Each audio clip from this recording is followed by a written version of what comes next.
Stock में invest करना हराम है और ये सबसे ज्यादा पूछे जाने वाला क्वेश्चन है मेरे से in my DMs and in my comment section. आए आज आपको एक्सप्लेन करता हूँ कि स्टॉक और म्यूचुअल फंड्स हराम है या हलाल, एंड प्लस आप किस तरह शरिया कंप्लायंट कंपनीज को बाय कर सकते हैं। और अगर आपके पास टाइम नहीं है तो एक स्टॉक जो कि टॉप 30 शरिया कंप्लायंट्स को ट्रैक कर सकते हैं, आप वो बाय कर सकते हैं। आए डिटेल्स में चलते हैं। सबसे पहले स्टॉक हराम है या हलाल वो डिपेंड करता है कि जिस कंपनी के आप स्टॉक बाय कर रहे हैं वो क्या सेल कर रहे हैं, उनका बिजनेस मॉडल क्या है। फॉर एग्जाम्पल आप टोबैको कंपनी में इन्वेस्ट करें, डेफिनेटली वो सिगरेट वगैरह बेच रहे होंगे। अगर आप किसी नॉन इस्लामिक बैंक में इन्वेस्ट कर रहे होंगे तो वो डेफिनेटली इंटरेस्ट रेट पे काम कर रहे होते हैं। एंड सेकंडली म्यूचुअल फंड भी इसी तरह डिपेंड करता है कि जिस म्यूचुअल फंड में आप पैसा लगा रहे हैं वो आइदर स्टॉक शरिया कंप्लायंट स्टॉक में इन्वेस्ट कर रहे हैं या वो मनी मार्केट या इसी तरह बैंकिंग या सूद के सिस्टम पे काम कर रहे हैं, तो वो नॉन शरिया कंप्लायंट हो जाएंगे। Second thing is return. आपका फिक्स रिटर्न नहीं होना चाहिए क्योंकि ये सूद की मद में आता है। फिक्स रिटर्न मीन स्टॉक कभी भी आपको गारंटीड रिटर्न नहीं देती। जब भी हम बात करते हैं कि average return 18 to 15 per year, वो एवरेज होता है पिछले कुछ 5 से 10 सालों का। मीन्स आपके 2-3 साल रेड भी जाएंगे, मीन्स -20, -15, -10%, तो अगले 2 साल आपकी वो ग्रीन चले जाएंगे, जिसको आप 5 से 6 साल की एवरेज लेंगे तो 15 से 16% का रिटर्न होगा। Same goes for mutual fund. आपको कभी भी फिक्स रिटर्न नहीं मिलेगा। जो भी सर्विस आपको फिक्स रिटर्न में मिलेगी वो आपका सूद इंटरेस्ट होता है, जो कि अल्लाह और उसके नबी सल्लल्लाहु अलैहि वसल्लम के साथ जंग है। देखते हैं कि आपने अगर शरिया कंप्लायंट कंपनीज में इन्वेस्ट करना है तो आप उनको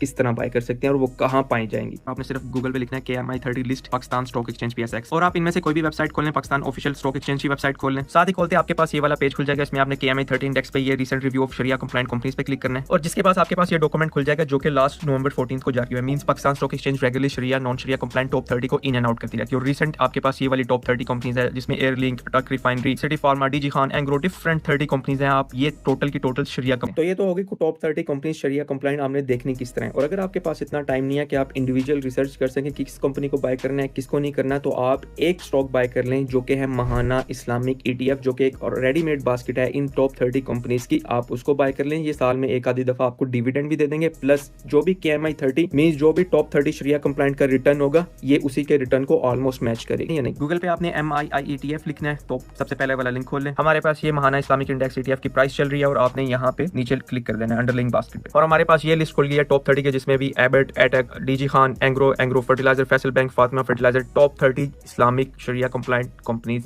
शामिल है। तो ये तो होगी स्टॉक्स की बात। इसी तरह जब आप म्यूचुअल फंड में इन्वेस्ट करेंगे तो आप अपने मैनेजर या जो भी आपका रिप्रेजेंटेटिव होगा आप उससे लाजमी पूछेंगे आपका कौन सा प्लान है जो कि KMI 30 में इन्वेस्ट करेगा। तो आस्क रेलिवेंट क्वेश्चन। तो आपके पास बहुत सारे इस तरह के मीजान इन्वेस्टमेंट के भी इस्लामिक प्लान्स हैं जो कि KMI 30 को ट्रैक करते हैं और उसी में इन्वेस्ट करते हैं। सेम UBL फंड्स में भी इस्लामिक म्यूचुअल फंड्स अवेलेबल है और उनके भी रिटर्न्स कभी भी फिक्स नहीं होते। They vary and average returns are between 12 to 15% per year. Comment down करें अगर अभी भी आपको कंफ्यूजन है कि इट्स हलाल